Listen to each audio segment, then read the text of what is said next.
everyone, let's talk about Outlander Season 3, Episode 7, Crème de Menthe. I don't have any quick thoughts, so I'm just gonna jump right into the aftermath of the attack. And Claire defends herself and knocks the guy out, except she's like, right, I can't really let him die because I'm a doctor. And, you know, Jamie is like, ugh, okay, here we go again. And I was like, come on, Claire. I mean, I feel it's okay. But, you know, on the other side, I'm like, well, she wouldn't be her if she didn't try to save him. So she does all these things and starts drilling into his brain, which, by the way, could have done without the close-up of that. And the whole time I'm thinking, oh my god, if someone comes in the room, they're gonna think she's trying to kill him and it's gonna make things worse. I mean, it's just bad because she has such advanced technique, I guess, at this point that it might look kind of weird for some people.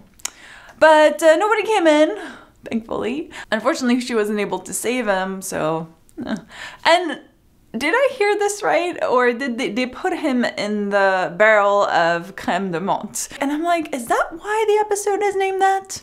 Because that's kind of wrong and creepy. Now I want to move on to a few moments we had between Claire and Jamie in this episode, and him talking about that since she has left, he's been living in the shadows, and, you know, now that she's back, it's like the sun is here again. It's, you know, wonderful. And it kind of goes with what I had been saying, that, you know, they really showing us that Jamie's life kind of stopped when she left. You know, he's leaving the brothel, he's not really making any effort. Even his print shop is there for another cause, so he's not settling. He's still, you know, doing other things to keep him busy. And then they also had another really great moment together where you can see that he's really hurt that he wasn't there to raise Brianna, and then he's questioning the bikini again. And of course, when she tells him, well, Frank was a really great father to her, it's like, oh, that kind of, you know, I'm not sure that's helpful. I mean, of course, I think she means it as in she was fine, but I think in a way it's kind of hurtful still, because it's like, right, so this other man that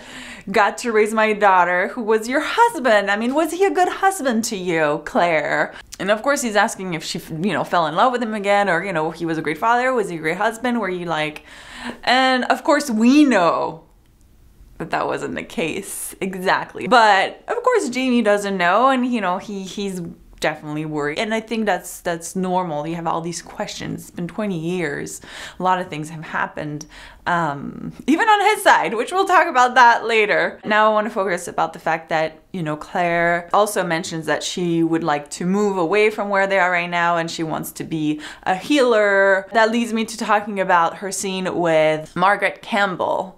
And I was almost not going to talk about it because I don't really have much to say about it, except that it's like, oh, we're seeing Claire, you know, being a doctor again, or, you know, putting her knowledge to use like she used to do before, except now she has even more knowledge. Except that I'm like, they're showing us these two characters. Not for that long. There's not like anything revolutionary in the scene that Claire does for them. So why are they showing us these guys?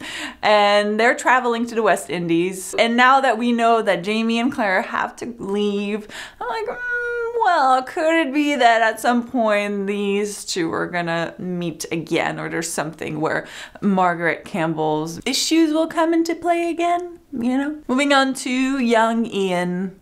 Young Ian, who we find out actually has run away from home, and Jamie lies to Ian Sr., who's coming to say, hey, have you seen my son? And he's like, nope, don't know. And I'm like, I'm kind of with Claire on this. How can you not let them know he's okay? I just feel like your sister is probably like, where's my son? As for young Ian, I particularly liked his scenes with Fergus. I think it's fun how these two are clearly really good friends and get along really well and work really well together. And I love that Fergus is also teaching him how to speak to women, and that led to him picking up the waitress, which unfortunately led to the print shop kind of burning down. But before it burnt down, Sir Percival's man found the pamphlets, which, you know, prove that Jamie is a traitor, which can then put him in jail. I mean, it's just bad. Like, not only did he lose his print shop, he lost, you know, all the work he's done, but he's also now possibly gonna be hunted again. Great! Except that, well, at least this time, Sir Percival only knows him as Alexander Malcolm, so that means it's gonna be a bit harder to find him because he doesn't really know Alexander Malcolm. And then, you know, at that time, there's no Google, you know, there's no Twitter and Instagram where you can post a picture, have you seen this man? So I think, I'm guessing he's okay to leave. You know, Claire was thinking of leaving already, or that was something they were discussing, but you know, I feel like now they're kind of forced to be like, yeah, we kind of have to go. So there's that. But of course, the biggest revelation of the episode comes right at the end when Fergus just says, oh, you haven't mentioned to Claire that you're married, Jamie? How funny. Why wouldn't you tell her? That's what I'd like to know. Why wouldn't you tell her, Jamie? I mean, you told her everything else. You told her you had a son, but you won't tell her that you're married. Great.